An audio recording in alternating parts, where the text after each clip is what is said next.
ये साबित हो गया कि 12 लोग जो मेरा विरोध करने आए थे वो किसी भी ऑर्गेनाइजेशन के पदाधिकारी नहीं थे। वो सिर्फ और सिर्फ असामाजिक तत्व थे जिनको भाड़े पर अभय सिंह चौटाला ने अपनी कोठी पर बुलाकर पिछली रात को इस साजिश को रचने का काम। अगर चौटाला साहब बुलाएंगे, निकाला किसने था? चौटाला साहब। जिन्होंने निकाला हमारे परम आदरणीय चौधरी ओम प्रकाश चौटाला जी, अगर निकाल सकते हैं तो वो हमें बुला भी सकते हैं।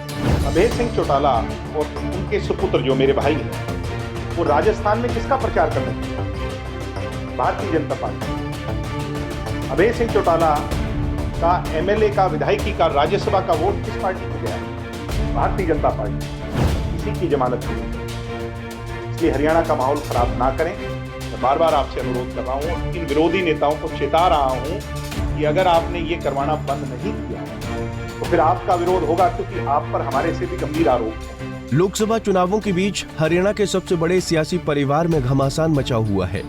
कभी राज्य में इनेलो के खेवन हार के तौर पर देखे जाने वाले अजय और अभय चौटाला अब एक दूसरे के आमने सामने हैं।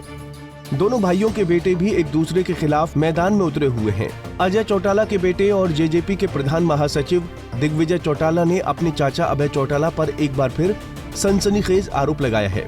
चौटाला ने कहा कि उनका विरोध करने वाले कोई किसान नहीं बल्कि अभय चौटाला की ओर से भेजे गए बदमाश थे। डब्बाली और कालांवाली में आपका लगातार दौरा था और वहां पर कुछ गांवों के अंदर आपको विरोध किया गया। उसके बाद एक ऑडियो भी वायरल हो रही है, क्या है पूरा मामला? कल जब विरोध हुआ तो पूरे हरियाणा में चर्चा थी कि दिग्विजय का विरोध हुआ। आज जब वो लोग एक्सपोज हो गए, उनकी सारी तस्वीरें सामने आ गई, उनकी ऑडियो वीडियो वायरल हो गई, ये साबित हो गया कि वो अभय सिंह चौटाला द्वारा भेजे गए कुछ बदमाश थे, कुछ डकैत थे, कुछ नशेड़ी थे, कुछ कांग्रेस के थे, कुछ इनेलो के थे। ये साबित हो गया कि 12 लोग जो मेरा विरोध करने आए थे वो किसी भी ऑर्गेनाइजेशन के पदाधिकारी नहीं थे। वो सिर्फ और सिर्फ असामाजिक तत्व थे जिनको भाड़े पर अभय सिंह चौटाला ने अपनी कोठी पर बुलाकर पिछली रात को इस साजिश को रचने का काम किया। सर, आपने एक बात कही थी कि आप पर हमला भी हो सकता है। मेरे को सीआईडी दवाड़ी का इंटेल था और जब मैं गांव में घुसा तभी मुझे इस बात का इल्म हो गया था कि इस तरह का माहौल बनाया जाएगा, पहले रोका जाएगा, फिर हाथापाई की जाएगी। वो तो गांव वालों ने उन असामाजिक तत्व लोगों को हाथ पकड़ करके गांव से बाहर निकाल दिया और उनकी वहां एक ना चलने दी, उनकी बातों से असहमति जताई और गांव वालों ने कहा कि हम नहीं चाहते कि हमारे गांव में इस तरह की बदमाशी हमारे नेताओं के साथ। जजपा का इनेलो में विलय पर दिग्विजय चौटाला ने दो टूक कहा कि चौधरी ओम प्रकाश ने हमें निकाला, इसलिए बुलाने का अधिकार भी उनको है।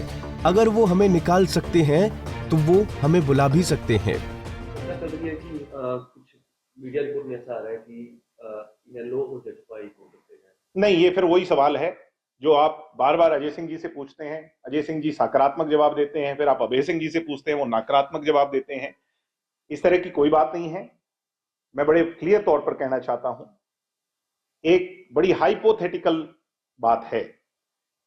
अगर चौटाला साहब बुलाएंगे, निकाला किसने था?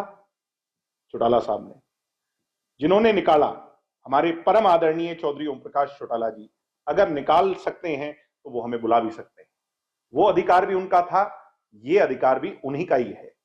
इससे ज्यादा इस बात पर चर्चा नहीं। इनेलो के प्रधान महासचिव अभय चौटाला को निशाने पर लेते हुए दिग्विजय ने कहा कि बीजेपी का नाम लेकर हमें घेरने वाले अभय अपने बेटे के साथ राजस्थान भाजपा का प्रचार करने क्यों गए थे?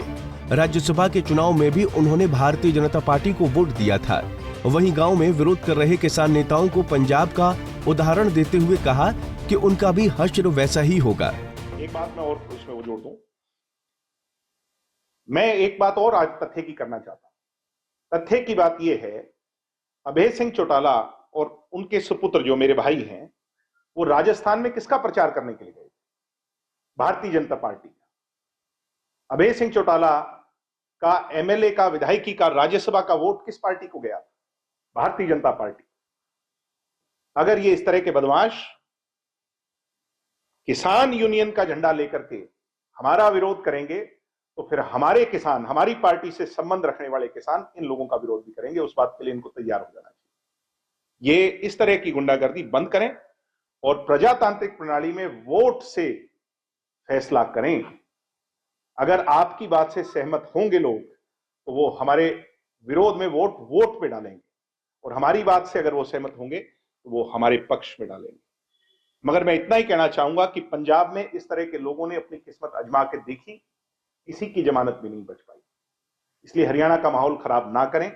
मैं बार बार आपसे अनुरोध कर रहा हूं और इन विरोधी नेताओं को चेता रहा हूं कि अगर आपने ये करवाना बंद नहीं किया तो फिर आपका विरोध होगा, क्योंकि आप पर हमारे से भी गंभीर आरोप हैं। भारतीय जनता पार्टी का साथ और हैंड इन हैंड। जजपा नेता ने इस दौरान ये स्पष्ट किया कि करनाल लोकसभा सीट पर पूर्व मुख्यमंत्री मनोहर लाल खट्टर के खिलाफ उनकी पार्टी किसी मजबूत कैंडिडेट को ही उतारेगी। करनाल लोकसभा से खुद पूर्व मुख्यमंत्री मनोहर लाल चुनावी मैदान में है, क्या माहौल देख रहे हैं और जजपा क्या तैयारी कर रही है? नहीं, हम अपना अच्छा कैंडिडेट उतारेंगे और मनोहर लाल जी को निश्चित तौर पर टक्कर देंगे। बता दें कि पिछले दिनों जेजेपी के तीनों बड़े नेताओं अजय चौटाला, दुष्यंत और दिग्विजय चौटाला को किसानों के भारी आक्रोश का सामना करना पड़ा। हालांकि दिग्विजय चौटाला का आरोप है कि डबवाली में उनके ऊपर हमला कराने की साजिश चाचा अभय चौटाला के इशारे पर रची गई थी। इस सनसनीखेज आरोप ने चौटाला परिवार के अंदर की खाई को और चौड़ा कर दिया है। सिरसा से सतनाम सिंह, पंजाब केसरी टीवी। हमसे जुड़े रहने के लिए हमारे YouTube चैनल को सब्सक्राइब करें और नई वीडियो की नोटिफिकेशन के लिए बेल आइकॉन को दबाएं। अगर आप ये वीडियो Facebook पर देख रहे हैं तो लाइक जरूर करें और ज्यादा से ज्यादा शेयर करें। धन्यवाद।